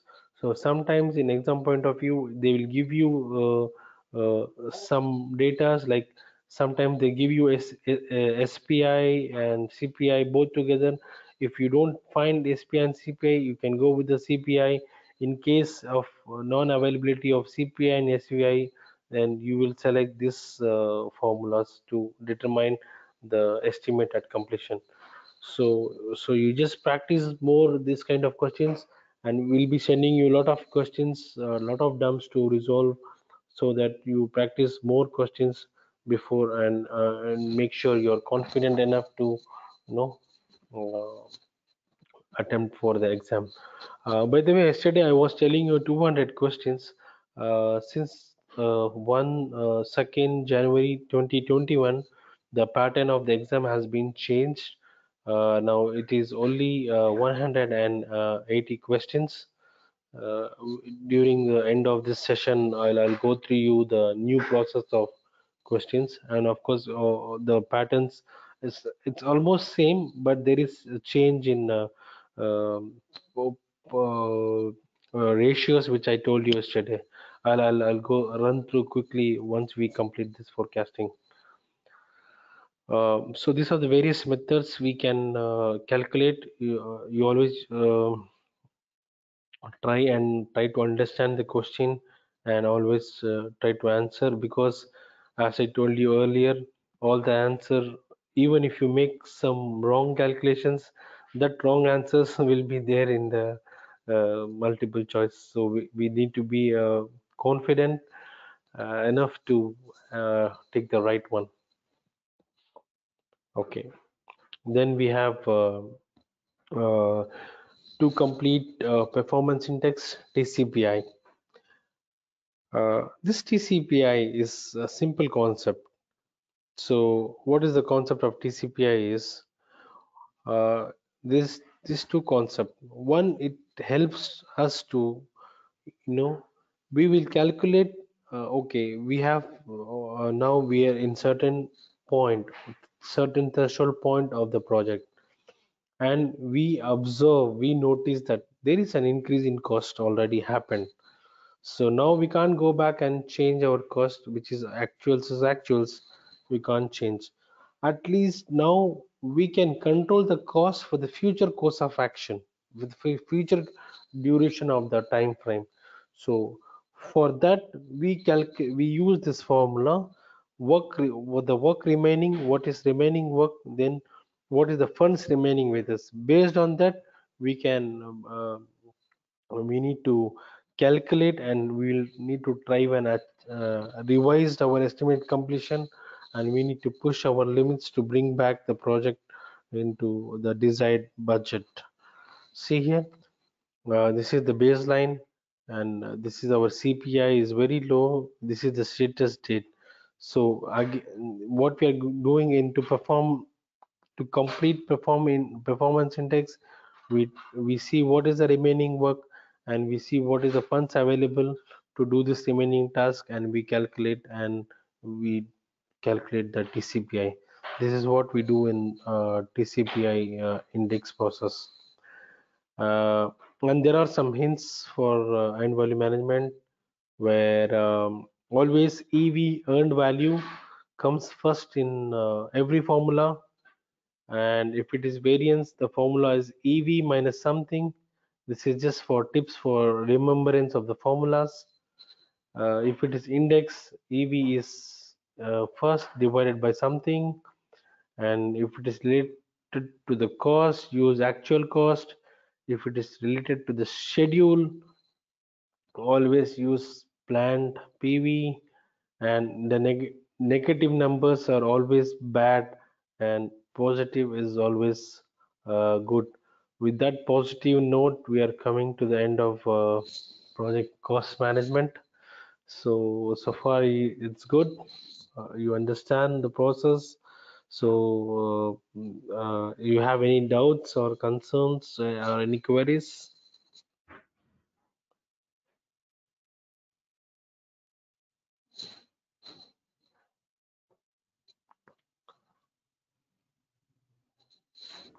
Hello. I think you're on mute. Oh, yep. Nope, all good. Okay. So I just recommend you. We have 1 week now for our next session. I think we need to practice whatever we have gone through this in this session, Yes. because you will get plenty of questions from the cost and schedule management and also the scope management. This is very important factors. They go in hand to hand. This is pretty much same processes, same tools and techniques are used in the cost and time management. Okay. So you just make sure from which process the questions are framed in the project cost management and also the schedule management. Yeah, I was telling you about the examination content. Okay, since January 2021, they have revised exam pattern. So the percentages before it was 7% from initiation, uh, 13% from the closeout, 27 from the planning, 33 from execution, and rest from the controlling. Now the domain is changed. As a people, they are going to ask 42 percentage, process 50, and business environment is 8 percentage. So what does it mean when you say the people? So when you say people, you need to know to manage the conflict, lead a team, support a team, encourage your team, build team. This all we will see in the HR management. Then obstacles and all those tasks related to the people. It's all ground rules. This all we'll be seeing in HR management.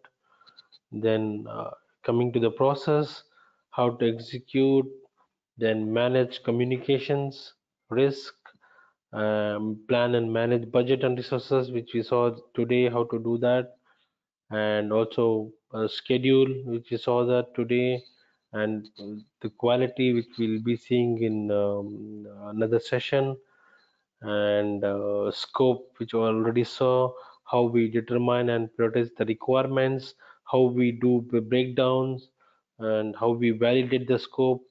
Then we saw the integrated project planning activities, how each process is related to the one another and how dependent they are. And we also will be seeing the procurement in the future, uh, project artigraphs, how to determine like when, where, how, who for project artigraphs. The project governance structure is very important. So all this task it's coming under process. Then we have 8% coming from tasks like business environment, how we use which methods and how we classify the categories, what is the risk associated with the market, and what is the cost of compliance and non-compliance, which we'll see in the quality. Then will we have project benefit and value. If we are going to do this project, does it add any value to the project, or does it give value to the organization? Does it give value for bring value for the business? All those things are considered in the business and value management. Then also the environment, which is the key factor, the geographical location, uh, all those survey and external business environment, all those things will come under this task. Then and task 4 is how we are going to support the organizational change. Every organization will go across certain changes to enhance their the business value to a certain point. So how we are going to see those impact in the organization, which we have already gone through a lot of examples, and why, what is the necessary of the projects, and why do the projects need, what is the requirement of the project. All those things we have already seen in the basic foundational elements. So these are the examination content so far, which we'll will share you these things for your understanding. So I think that's it for today. So you still have anything else to ask? You are free to ask. No, I think I'm good. Thank you. All right. So far we have covered. Let's see where we are in terms of this table. Okay. So we have covered project integration. We have covered so far the project scope, then schedule, cost. So then we have now quality management and project resource management and communication management. We'll see these three in another session, and this project risk and project procurement and stakeholder we'll see in the last session, which is coming Saturday, next Saturday and Sunday, hopefully. So you need to work hard. I mean, go through all the processes which we discussed now. I have a go to PMBOK 6 and please give it a read before you start practicing. Then you go in depth each chapter wise and you plan accordingly. All right. Okay. All right, so then we can wind up for today's session, and hopefully we'll see you next Saturday. Next Are Saturday. Yep. you, yeah, are you free to take on Friday? No. Um, not until 5 Okay, p.m. my time, which would be essentially Saturday morning your time. okay, yeah. All right, okay then, fine. So we'll continue with the same day. Next Saturday and Sunday, we'll try to cover up the other course. And let me know in this week if you have any doubt, any queries. You can always come back to me. We can solve this and practice more questions with related to the schedule and cost. And value management is also one of the important because it's pretty simple and we can score easily on that because it's a mathematical and it's pretty straightforward. So instead of scenario based, we can practice more those mathematical questions. We have around 20 to 30 questions based on mathematical formulas, so it's a very pretty straightforward. So try to target those things and try to score that in exam point of view. Okay. All right, Amanda, thanks for another day having a nice session with you. Hopefully we'll see you next Saturday. Sounds good. Thank you. All right, thank you so much. Bye bye, take Bye care, bye. stay safe.